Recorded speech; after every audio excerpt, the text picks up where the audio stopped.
Mereka dengar katanya tanggal 13 ini ditutup ya, Bu Nunu ya. Ditutup. Mereka bilang, Ibu kalau sudah ditutup maka nasib kami seperti apa? Kami harus tunggu tahun depan lagi. Kalau daftar tahun depan lagi turun dari P1 ke P2 lagi. Padahal mereka lulus sekarang nih. Nah jadi saya minta tolong Pak, kalau bisa untuk kita selesaikan masalah di daerah, saya minta untuk tanggal pendaftaran yang batas tanggal pendaftaran pendataan ini tanggal 13 saya minta diperpanjang.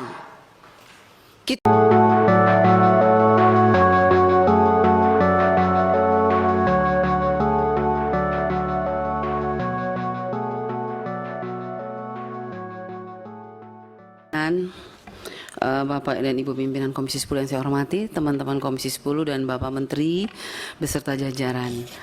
Yang pertama, saya bersyukur hari ini kita membicarakan hal yang penting sejak tadi pagi dan hari ini bertepatan dengan Hari Pahlawan. Hari Pahlawan Nasional ya, 10 November hari ini. Dan saya ingin kita juga mengingat bahwa pahlawan nasional itu masa lalu yang harus kita ingat. Tetapi ada juga yang harus kita perjuangkan saat ini adalah pahlawan-pahlawan tanpa tanda jasa. Guru-guru honorer yang sudah mengabdi belasan tahun di daerah-daerah terpencil yang sampai hari ini masih menangis karena mereka tidak pernah merasakan keadilan dari pemerintah.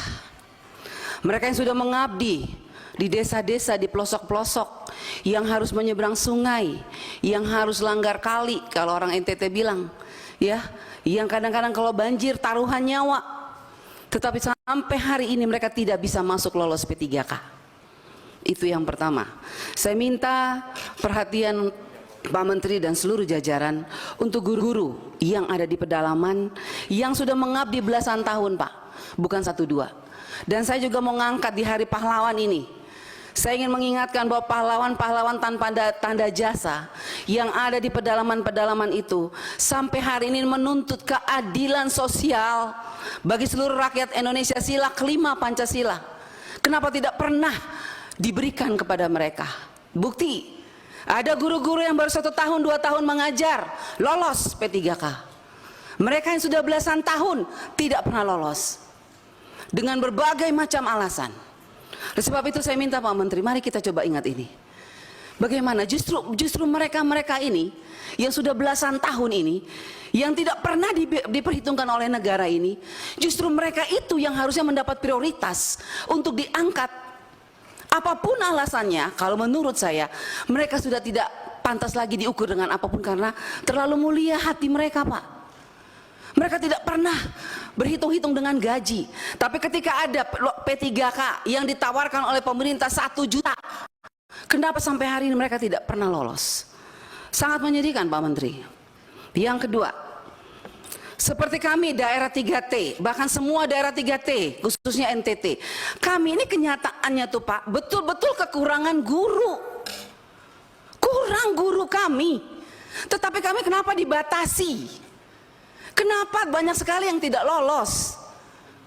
Ada formasi dari kepala daerah, tapi yang datang, saya sudah kemarin reses ke beberapa kabupaten, kepala daerah mengatakan kami mintanya lain, formasinya lain, diberikan oleh pusat lain Bu Anita. Contoh, di Timur Tengah Selatan, banyak sekali mayoritas kami Kristen Pak. Formasinya guru Kristen. Tapi yang dikasih guru agama Islam. Akhirnya guru itu tidak diberi jam pelajaran, 0 pelajaran, tidak dibayar. Tetapi dana daunya sudah dihitung masuk ke APBD. Akhirnya anggaran itu saya tanya, dipakai untuk apa Pak Bupati? Ya begitulah Bu Anita. Nah ini makanya saya minta Inspektorat Jenderal, Pak Menteri tolong Ibu, mana Ibu? Inspektorat Jenderal mana Ibu? Ini kita tolong lihat deh ya. Ini ada beberapa daerah yang dana daunya sudah ditransfer. Bu Sekjen, Pak Menteri, saya masih bicara. Jadi ada beberapa daerah yang dana daunya itu sudah ditransfer ke APBD. Dan sudah jelas angkanya itu saya lihat untuk P3K. Tetapi tidak diangkat oleh Pemdanya. Formasinya ditutup sampai hari ini. Contoh, di Kabupaten Kupang, Nusa Tenggara Timur, Kota Kupang di Nusa Tenggara Timur, Pak. Kota Kupang ibu kota provinsi saja. 400 tenaga P3K yang kategori 1 itu, yang P1 itu. 2021, Pak. Sampai hari ini sudah terima SK tapi tidak diangkat. Saya mau tanya, Pak. Ini mana Ibu Nunu? Setelah SK, sebelum SK ada nomor induk katanya. Setelah itu SK, harusnya kan mereka diangkat. Tapi sampai hari ini, Bu, mereka tidak diangkat. Dan saya lihat, saya ikutin terus perkembangannya. Kenapa tidak diangkat? Uangnya sudah ada. Bahkan sekarang 2023 ditambah lagi anggarannya. Saya bingung ini. Ini prinsip penganggaran P3K yang ditransfer dari Menteri Keuangan ke daerah tuh pakai prinsip yang mana ya? SK dulu baru ditransfer uangnya, artinya kalau sudah ada SK berarti mereka harus diangkat. Tapi kok ini sudah ada SK alasannya NIK, padahal NIK itu dasar pembuatan SK. Ini pemerintah daerah bolak-balik ini. Saya minta tolong nanti Ibu Inspektur Jenderal, kita apabila perlu Pak Menteri dan Bu Nunu, kalau tadi saya senang sekali Bu Nunu bilang ada kenaikan 42% setelah rakor. Coba Bu, sekarang saya ajak nih kementerian kita rakor di daerah. Ya, jadi jangan hanya kementerian rakor dengan para bupati, gubernur di daerah selesai. Guru-guru honorer tidak tahu di bawah. Saya mengajak, Pak, mari Bapak Ibu yang ngurusin P3K, kita rakor di daerah. Dudukan kami anggota DPR RI dengan bupati dan gubernur dan panitia seleksi nasional. Kita pengen tahu sebetulnya persoalannya di mana. Orang anggarannya ada, tapi kenapa pemerintah daerah tidak mau angkat? Alasannya apa? Dana DAU kurang. Setelah kita lihat DAU-nya nggak kurang, berlebihan malah. Nah ini persoalan. Jadi saya minta ini Bu, contoh ya, Kota Kupang, Kabupaten Kupang, kita segera turun, kita lihat. Mereka tuh sangat gelisah saat ini karena apa? Lulusan-lulusan yang passing grade 2001 nih kita bilang. Padahal sekarang kita sudah mau tentukan anggaran 2022, 2023, tapi 2001 belum selesai. Selesaikan dulu 2021. Lolos passing grade sangat banyak, tapi dicuekin oleh daerah. Pertanyaan saya kepada Pak Menteri, Anda sebagai Menteri Pendidikan yang punya guru, tenaga honorer yang kita tahu bahwa NTT itu sangat membutuhkan tenaga guru. Persoalannya Pak Menteri kok diam aja ya? Minta maaf Pak Menteri. Kalau menurut saya Anda hanya diam, Anda hanya sibuk urusan secara nasional. Lihat dong ke daerah. Ini banyak guru-guru yang lulus passing grade Pak menangis. Karena apalagi Bu, mereka dengar katanya tanggal 13 ini ditutup ya, Bu Nunu ya. Ditutup. Mereka bilang, Ibu kalau sudah ditutup maka nasib kami seperti apa? Kami harus tunggu tahun depan lagi. Kalau daftar tahun depan lagi turun dari P1 ke P2 lagi. Padahal mereka lulus sekarang nih. Nah jadi saya minta tolong Pak, kalau bisa untuk kita selesaikan masalah di daerah, saya minta untuk tanggal pendaftaran yang batas tanggal pendaftaran pendataan ini tanggal 13 saya minta diperpanjang. Kita selesaikan masalah, kita jangan lompat nggak jelas Pak. Saya minta diperpanjang, bila perlu Bu pimpinan, melalui pimpinan, saya minta Bu kita harus undang tuh Panselnas tuh. Duduk Bu kita bicara bagaimana sih mereka transfer uang. Kok enak sekali bupati, gubernur dan segala macam. Kalau kita undang susah sekali mereka, tapi itu uang negara, uang pusat yang harus kita awasi untuk tenaga P3K yang kita perjuangkan di sini. Kita capek berteriak di sini, mereka menangis di sana. Siapa yang diuntungkan di sini? Harusnya yang diuntungkan adalah guru-guru honorer. Bukan pemerintah daerah atau siapapun yang terlibat di dalamnya. Oleh sebab itu saya mohon Ibu pimpinan kita harus segera panggil tuh Panselnas, panggil tuh BNPAN RB, Menteri Keuangan. Apa dasarnya mereka transfer? Sekarang mau saya dengar Bu, sudah ini awal tahun ini ditransfer lagi untuk P3K, tapi diangkat-angkat enggak. Terus uang ini untuk siapa? Terus siapa yang mengawasi uang ini? Terus tangisan air mata P3K yang sudah lolos passing grade, siapa yang harus menghapus air mata mereka itu siapa? Kalau bukan kita sebagai wakil rakyat, kalau bukan Anda sebagai menteri, siapa? Hanya kita yang bisa.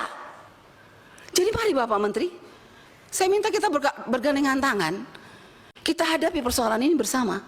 Kita turun ke daerah, kita tunjukkan sama P3K bahwa kita di pusat sudah berjuang. Siapa yang mempersulit mereka di daerah? Kalau memang bupati mengatakan dana DAU-nya kurang, suruh mereka buka. Berapa kebutuhan mereka setiap tahun? Ada tambahan atau tidak? Kalau ada tambahan ya itu untuk P3K. Apalagi sekarang P3K untuk 2023 dananya dikunci. Walaupun kuncinya terlambat. Karena 2021 itu tidak terkunci. Ini penting Bapak Ibu. Jadi sebetulnya yang kita ngomong dari tadi ini persoalan sudah ada Bu. Uangnya sudah ada di daerah. Cuman persoalannya kepala daerah tidak mau angkat. Alasannya dana daur kurang. Coba hitung, saya sudah hitung. Kota Kupang ada kelebihan, Kabupaten Kupang ada kelebihan, tapi bupatinya tidak mau. Nah ini, jadi saya bilang gimana? Kita harus sama-sama. Dan saya minta Pak Menteri menjadi fokus Pak Menteri untuk menyelesaikan ini supaya Bapak juga jangan terlalu beban bahwa memang kesalahan bukan hanya pada pusat. Di daerah juga ada. Mari kita selesaikan bersama. Makanya saya usul rakor di daerah, ajak kami anggota DPR RI. Biar jelas, clear. Bila perlu dudukin itu DPR provinsi, DPRD kabupaten, supaya mereka tahu ini uang APBN yang berubah jadi APBD yang tidak bisa mereka pakai seenaknya, khusus untuk P3K. Yang saya dengar banyak permainan di daerah sekarang, itu dana P3K dimainkan oleh mereka. Makanya saya kadang-kadang saya bikin, kalau bila perlu kita pakai, minta KPK aja periksa kalau begini caranya. Sakit hati kita nih, kasihan guru-guru itu. Oke lanjut, itu untuk ini Pak ya. P3K mengenai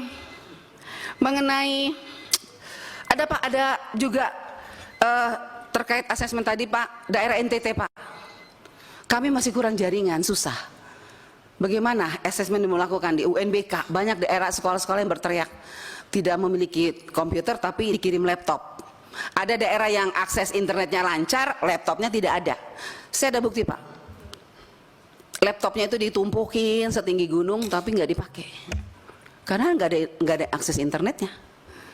Itu seperti apa itu coba ya seperti apa itu, seperti itu pertanggungjawabannya. Bu Anita, Dirjen Didasmen. 1 menit ya Bu ya, saya tambah 1 menit. Makasih Bu. Dirjen Didasmen, NTT masih tinggi Pak buta hurufnya Pak. Saya kasih contoh di Sumba Barat, Kepulauan Sumba, Sumba Timur, Sumba Barat, Sumba Barat Daya, Sumba Tengah. Saya pergi tuh, saya kaget, sekdanya bilang Bu, angka buta huruf kita masih tinggi lah. Terus anggarannya gimana itu? Buta aksara segala macam itu bagaimana? Saya minta Pak ya, saya minta tolong saya diberitahu datanya berapa anggaran yang di sana, yang seperti tadi Pak Ferdiansa katakan benar. Actionnya apa? Kita dikasih tahu, kita jangan dikasih angka-angka Pak. Actionnya apa? Buktinya apa? Ya seperti itu. PIP masih banyak persoalan Pak Menteri, terima kasih. Kementerian kemarin sudah tiba-tiba turun melakukan audit dan melakukan sosialisasi program Indonesia Pintar. Dan saya punya videonya, betapa kagetnya kepala sekolah. Oh seperti itu ya, oh kami baru tahu ya. Pikiran saya, aduh PIP sudah berapa tahun ya?